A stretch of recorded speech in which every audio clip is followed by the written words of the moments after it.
What is up, comic fan? Welcome to the Legion of Comics. I'm Mark, and today we're going to be looking at this coming week's new comic book day and find out what books made the Legion list. But first, check this out.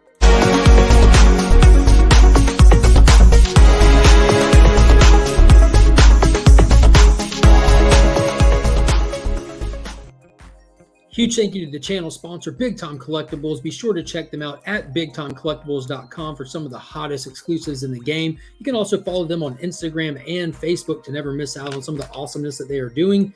If you need anything cleaned or pressed, hit my boy Justin Comic Up on Instagram. He can take care of you and all your cleaning pressing needs. If you use that promo code WeAreLegion, you can take advantage of the current special offer he's got running right now.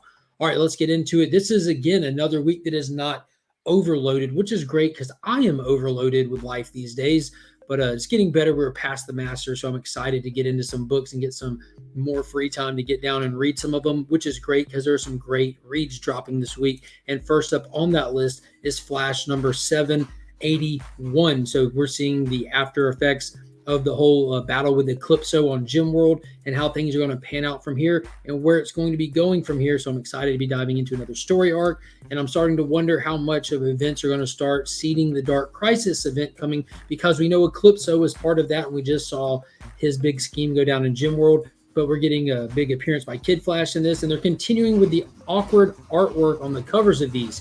It's just so weird. I don't know what's going on with it, but it's definitely odd.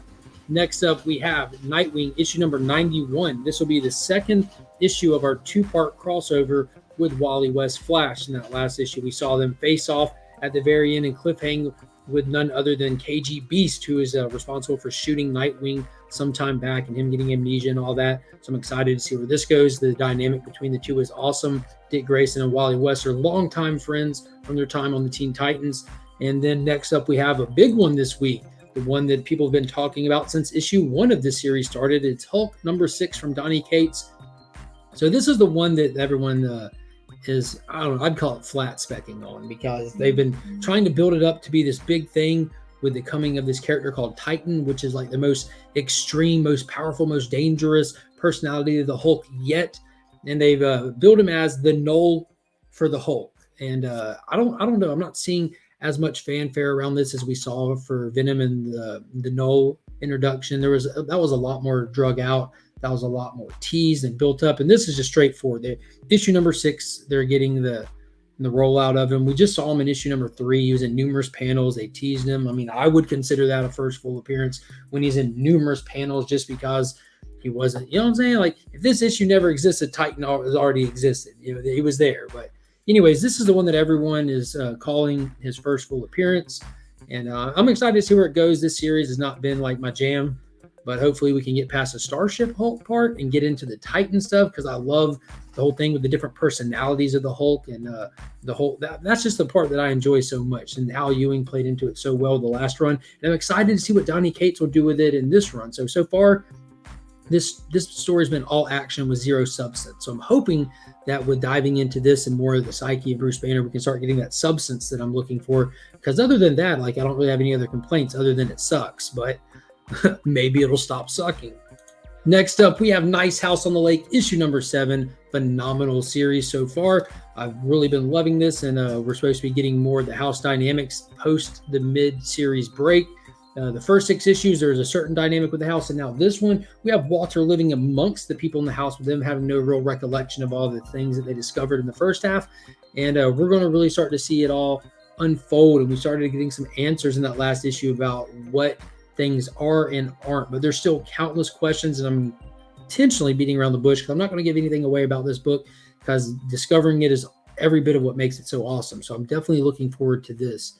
And next up, another one I'm absolutely pumped for, World's Finest, issue number 2 by Mark Waid, with the amazing artwork by Dan Morris. So we saw in that first issue, Batman and Robin come to Metropolis. They have to face off against Poison Ivy and Metallo. Metallo poisons Superman, with a mixture of different red kryptonites, where he is completely going through numerous different stages of powers, and it's just dangerous to himself and everyone around him.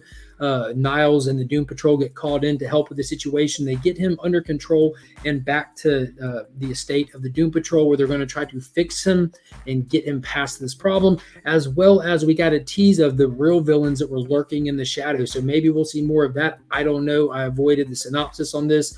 Very much looking forward to it. Highly recommend. That first issue was like probably the read of the week. Don't remember what else came out that week, but dang, it was so good. Next up, we have Power Rangers issue number 18. So this is the second issue after the Eltarian War stuff, and the Omega Rangers are out in space, and we're going to be Green Lanterns now. We're going to be intergalactic peacekeepers, and we're going to televise to all these different planets in the universe that we're here, and we're going to protect you, and we're going to save you. And it's this. This series is boring to me. Like, give me the Mighty Morphin stuff. I just couldn't care less about the team with the tiger on it. And I don't know. The Mighty Morphin stuff is great, though, but we'll see where it goes. Maybe they'll stop. But anyways, next up, we have another one that I'm pumped for. We Live Age of the Pleiadians, issue number 2.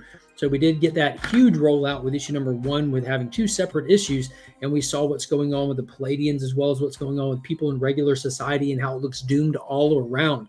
We saw a faction of the government head out to try to find answers and seek help elsewhere because they have no faith in the city that they live in, protecting them from the dangers outside of it. And we saw the Pleiadians head out on a mission to try to solve the problem with the shield around the city not being able to protect the inhabitants. It looks doomed from both ways. So I'm excited to get into this next issue to see the next installment in both of those missions, as well as what's going on with all these new characters that they introduced, including this amazing one that's pictured here on the cover. And if you didn't know, there are trading cards included with the first issues, and there's supposed to be trading cards included with the next issue. So be on the lookout. Make sure you get those, because they actually showed up in that first issue. So it's pretty cool. It's part of the book. It made it a real thing. But this is a fantastic, phenomenal, amazing series so far. That first volume was bangers. The free comic book day bring you to tears, and I'm expecting this to be no less than those. So be on the lookout for that. If you're not reading We Live, get on board, man. But that's all that I have on the guaranteed reading list for this week. If you want to know what my top pick is, that's where you go here on YouTube to find out. Every Sunday a video drops. And a big shout out to Paul and Donna at the Augusta Book Exchange. As soon as I'm done recording this, I'm heading there to go pick up some books. Meow. So if you're ever in the Augusta area, be sure to hit them up. Tell them hello. Let Paul and Donna know that we are Legion. And until next time, guys, as always, I'm Mark, but we are Legion.